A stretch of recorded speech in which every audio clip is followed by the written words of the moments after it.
Hey guys, this is Introducing Emmy, and we're back with another Redline Tuesday. I'm a little nervous because I think I might have accidentally hit the stream button for like half a second, and this might be going out to the world right now. But anyway, this was sent to me by actually kind of like one of my Redline Tuesday mega fans. He's submitted a lot of work, I think, but his name is Dennis. I'm a little uncomfortable to give his full name, but Dennis. He knows who he is. DHT in a lot of my Twitch streams and stuff. And he sent me this like Earthworm Naga character named Wormy Joe for me to redline. And so that's what I'm gonna do. And I actually had to go and look up worm anatomy just to know kind of like what I was doing. So I'm just doing a light sketch. Oh, and I should real quick mention that this was cut off like right here. So I just kind of gave myself an extra inch to work with and to draw out the other hand. So that's what I'm doing. So I would stay away from doing too much of this. It's sort of like a subtlety that maybe like... I don't know. This one maybe, yeah, but definitely not this one. The elbow seems to like be bending backwards or something, but I would keep it straight. I think it makes like a nice contrast or frame to the Naga tail part. Let me think here. Let's do a light sketch for the chest. I just woke up from a little nap, so I'm just slightly out of it. So I know this character is wearing a shirt, but I just wanted to say real quick, if this character didn't have a shirt on, and this is just my like artistic opinion, I would have his body sort of like the human part of his body start at the satellum of the worm. Look at me busting out all these fancy scientific terms. If you have a satellum. And my Wormy Joe is going to have a satellum. So let me put that on there. The satellum is like that little stripe you see around worms. That's like smooth. It doesn't have the ridges. And then when it comes to doing the rest of the Naga body, worm Naga body, I should emphasize, try to maintain the width all the way through so that, you know, this length is the same as this length, at least generally. And if not that, then it should get narrower. It should never get bigger. Like, it should never protrude out past like a certain point, and that just takes some time to mess around with and figure it out. Oops.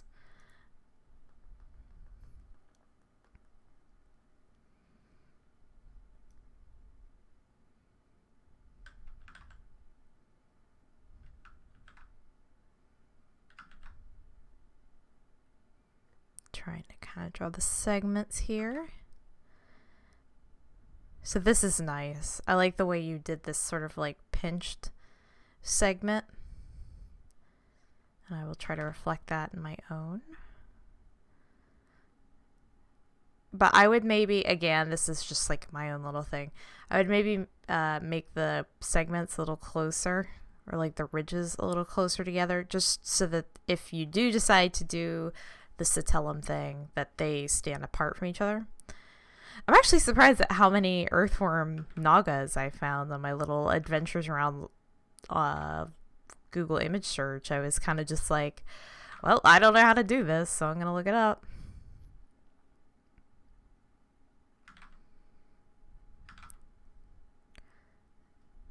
I think like right here needs to be a little flatter if this is like where he's touching the ground. And actually, if that's the case, I'm having a think. So that means that the ground is sort of going like Whoa, whoa, that's bad. That was a little lag on my computer's part. I'm going to just pause the recording for a minute. Okay, sorry about that. So that means that the ground is sort of in a perspective like this, where it's sort of climbing uphill a little bit. Not literally, like the character's not on a hill, but it's giving you that illusion of him sitting on more of like a trap. It's giving you that illusion that the character's sitting on a trapezoid. Not literally on a trapezoid, but you get what I'm saying. It's like a perspective thing. Remember that? Or that thing, that perspective? Anyway, so I would also... These arms feel like way too long.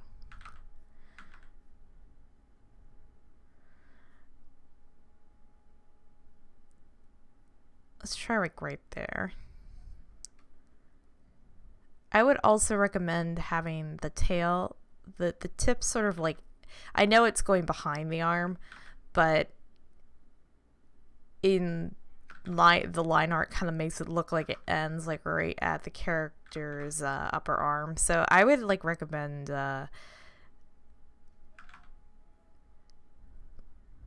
maybe just bending it over.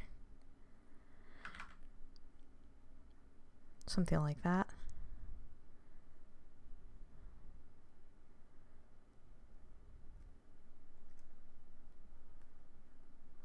I like it.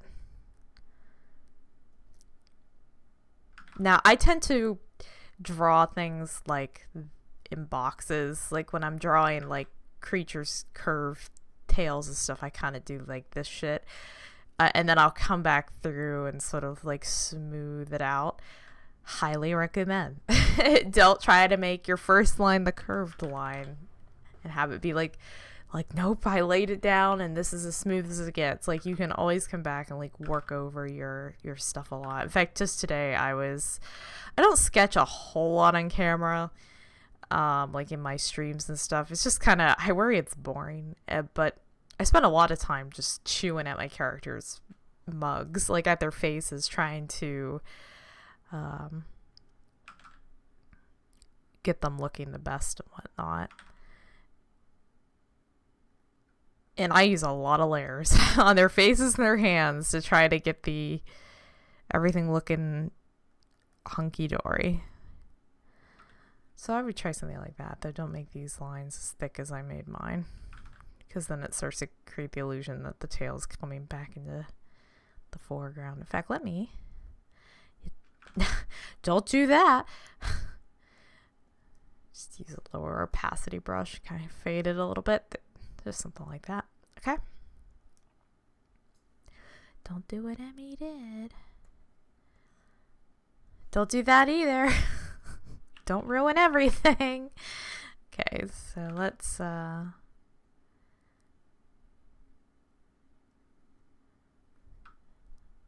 finish doing like the whatchamacallits, I guess they're not really segments. They are like ridges. The only segmented part on the worm is the satellum, which I'm going to say 100 times till you learn it. Satellum, satellum, satellum.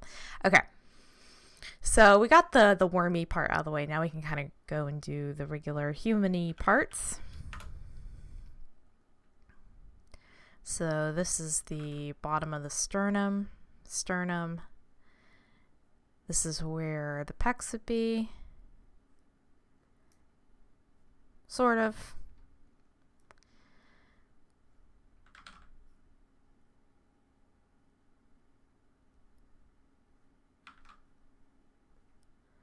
I think I'm going to have to move the head some. So we will cross that bridge when I get to it.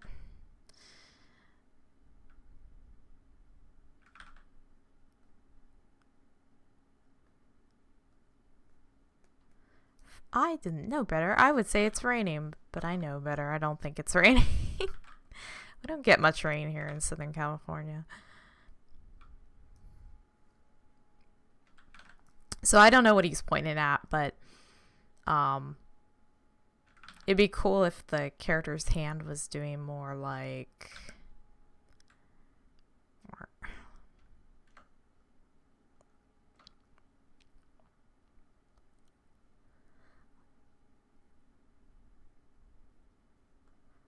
Like if it was going straight.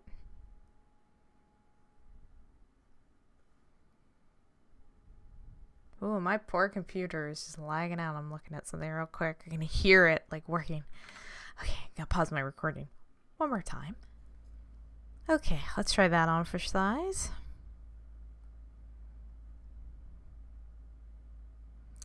So this is a little bit of a strange way to draw a hand pointing. Most people, when they point, especially if you want to go for dramatic effect, they ball their fingers up into their palm. So if you do like x-ray vision, it kind of looks so let me think. Something like that.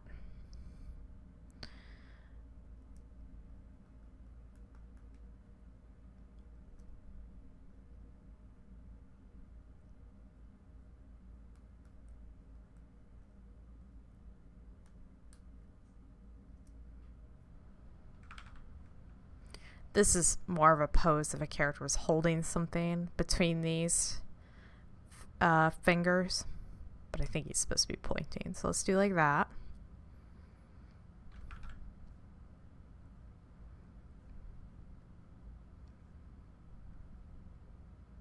This is the inside of the elbow.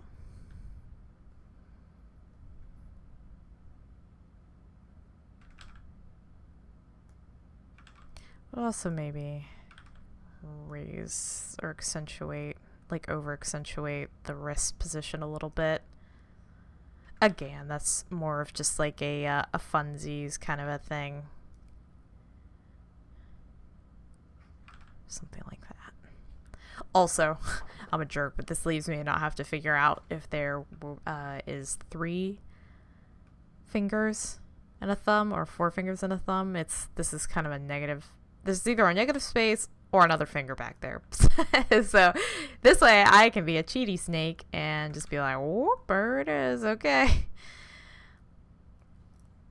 Actually, this hand and arm look a little, like this forearm area looks a little large-ish. So I'm going to make it slightly smaller, at least for the scale of his upper body and everything.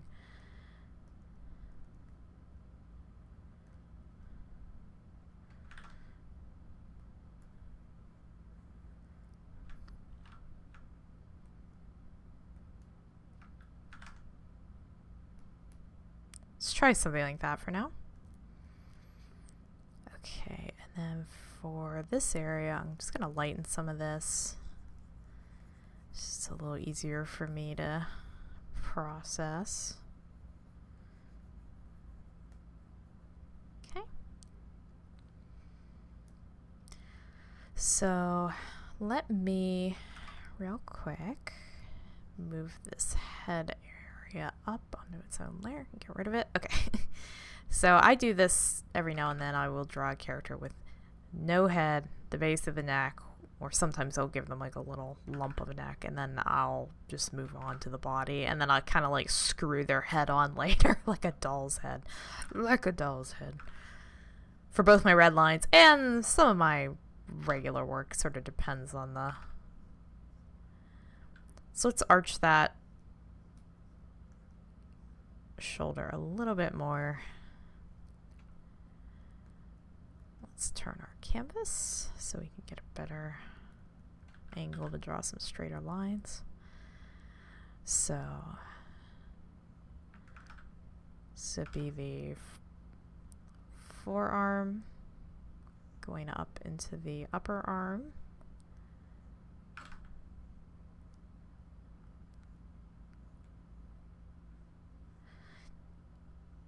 And again, I'm not drawing this character overly muscular. If that is not ringing your bell, please unring mine and draw him more muscular, or however you'd like to. But I guess that's why they use that phrase. You can't unring that bell. But you can unring this one.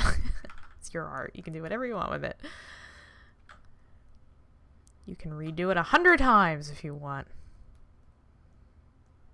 Just don't do that if you've got a lot of readers. They seem to get irritated.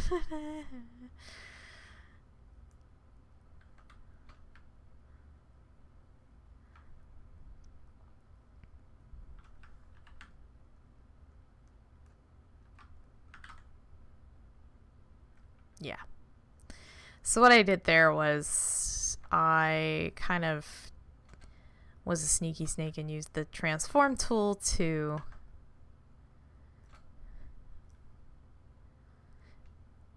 angle the arm inwards a little bit more. To be fair, the lower arm was, but the outer arm was kind of trying to reach back towards the body, and I just needed a way to, because he's kind of propping himself up here, like it's sort of weak to have it bent. It's also weak to kind of have it going like that, unless he's really putting a lot of angle on that, which he's not. He's mostly sitting upright. So I think that the best course is to have it kind of going in like he's sitting on a bar stool, something like that.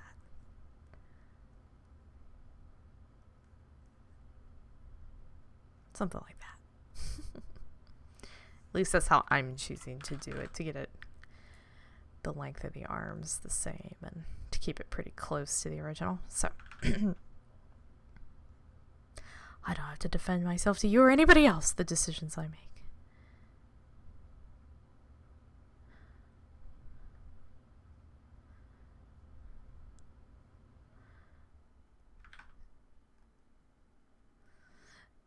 So he has these interesting fingers that are basically just like, they remind me a little bit of how Bruce Timm draws like his fingers in Batman and stuff, where it's like outer curve, inner curve, where they look a little bit like butter knives, steak knives. I'm not sure what kind of knives those are that would do that. So let's see if I can't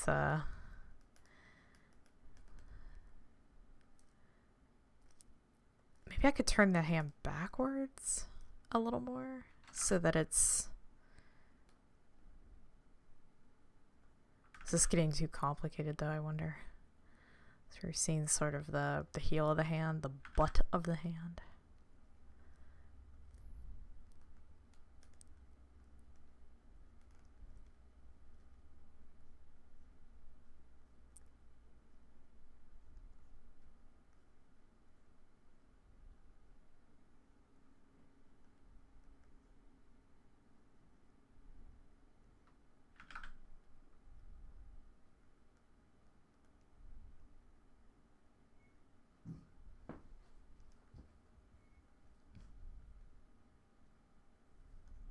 Either Dave's home or somebody's delivering a package because my dog just woofed.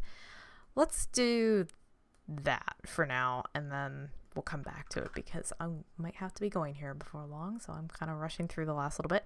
So I'm going to do the head, and then I'm going to kind of yak it into place because it's a little off. Shiloh, hush. I don't know if you just heard my dog in the background.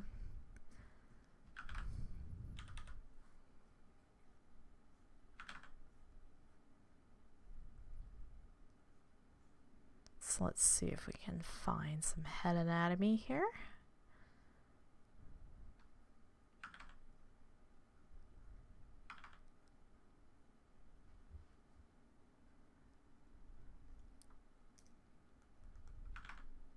Let me get a better eraser. I've been using that lower opacity one for a while now. So again, I'm kind of blocking my head out the way I would do my trying human characters. Just to help me like find some of what's going on here.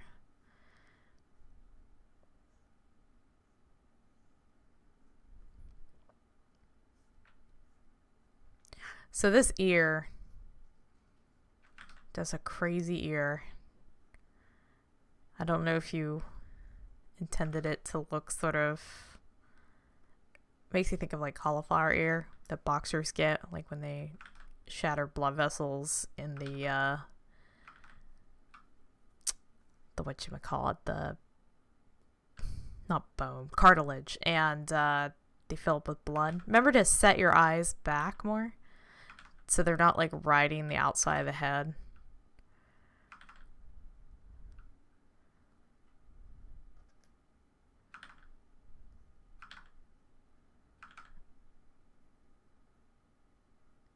And if you're going to do kind of these almond-shaped cat eyes, make sure you still show where the... Actually, is that what you wanted? I have to look. There's kind of like two different eyes drawn here. So if you want to do this cat eye, make sure you're still drawing at least a slightly heavier line for the back of the eyeball, like where the eyelids roll back.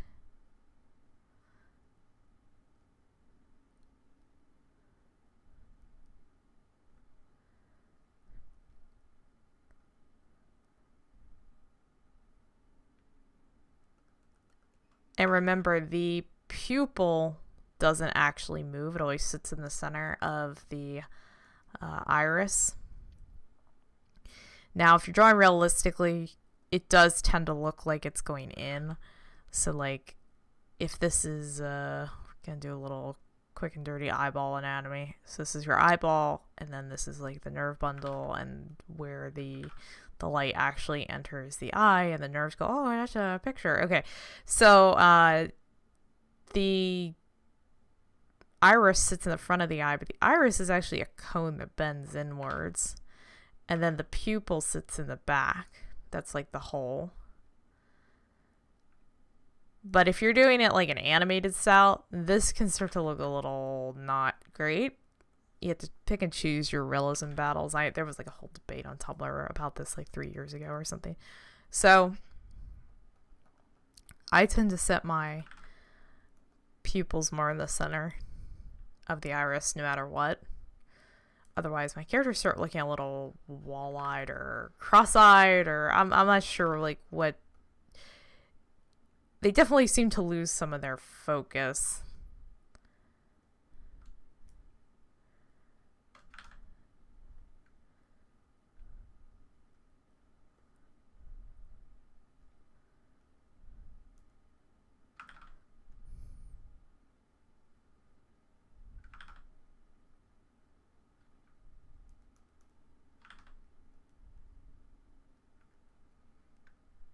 I would also, I don't know, this is maybe like a personal preference. I really don't like drawing the outlines of lips. Like on male characters, female characters, there's like very few times that I'm like, oh, okay, like I'll let that fly. I just think it looks sort of cluttered or something. It gets too many lines around the mouth, and it starts to getting kind of like a fanned effect when you have all these lines, you know.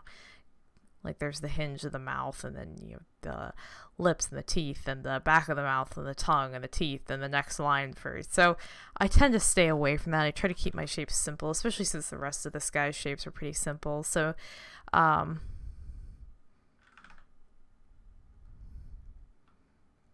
would not worry about the lips.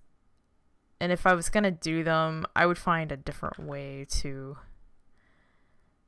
approach that. Like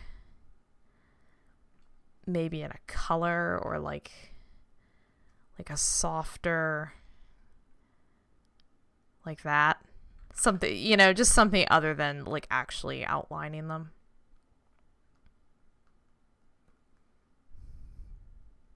Okay, I would raise the hairline just slightly. Men tend to have higher hairlines, and also to help get it away from the eyebrows, to help it express more. You know, that was one of the big theories for a long time about why the Mona Lisa was not actually a painting of a woman. It was a painting of a man, or that Michelangelo used his own face as a reference, was because the hairline was statistically much higher than that of a, like percentage wise or whatever, was much higher than that of a man's. I remember that was like one of the early arguments when I was a kid, like listening to people debate the painting.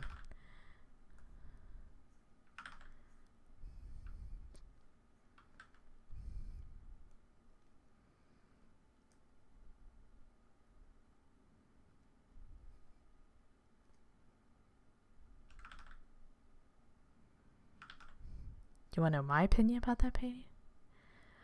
I think he actually did have a woman that was a model for that painting, but that she couldn't sit there for the whole thing and or died of one of the many reasons that people died very young and suddenly, and so he just used his own face. That it's just that normal like thing that all artists have. We all have ways that we prefer to draw things, and he preferred to draw like hot boys and men, so he probably was just like, bitch, I'm making you the sexiest man in town. She was like, gee, thanks. I don't know, maybe she was into it. She was like, yeah, thanks. Anyway, so let's move Wormy Joe's head up a little bit into a more appropriate position.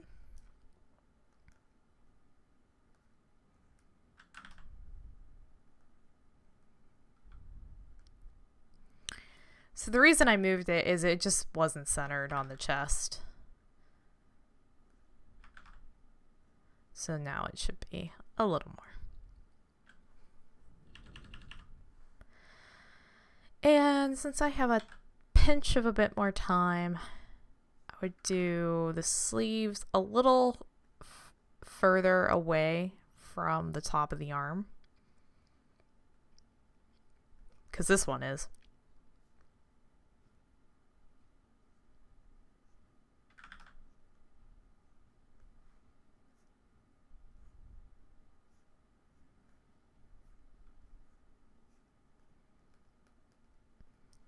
And then try to keep your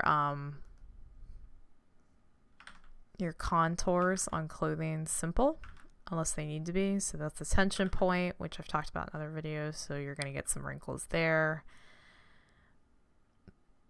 And maybe just slight contours here, depending on how thin the fabric is, if you want to match like the ridges of the worm. Then we go over.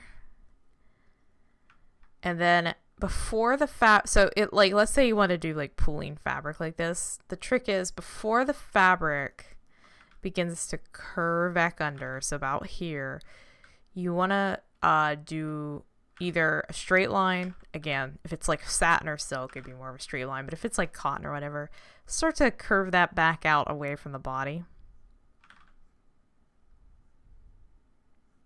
I don't know what this character's wearing. He could be wearing a muumuu for all I know, so.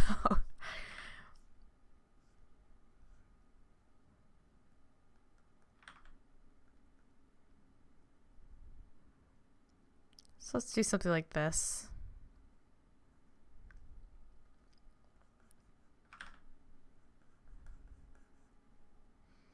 Now, we're not using, like right this second, we're not using real fabric as a we're not using like real fabric as our reference. Like we're not sitting down and like looking at a real character. So we're gonna have to kind of do a little bit of making it up, and you would get something kind of like this, or maybe cut a little more right there. I'll let you be the judge. Mostly because I have to go make dinner. But yeah, and I maybe would change this hand if I had a little more time, but I think that's getting more into the ballpark of what I would do.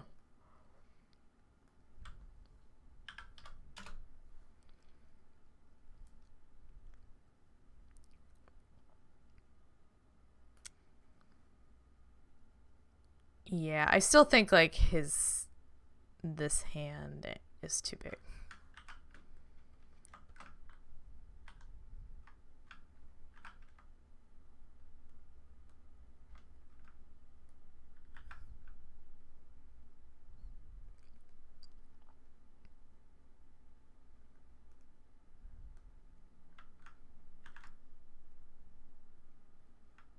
And that maybe this needs to be a little lower than there. This is starting to get a little nitpicky. I apologize. Of my own work. Not nitpicky of the original artist. This is just me faffing around being like, me. Okay, so I'm going to call it, there we go, Wormy Joe. I just like that name, Wormy Joe. It's a good name, Wormy Joe. Okay.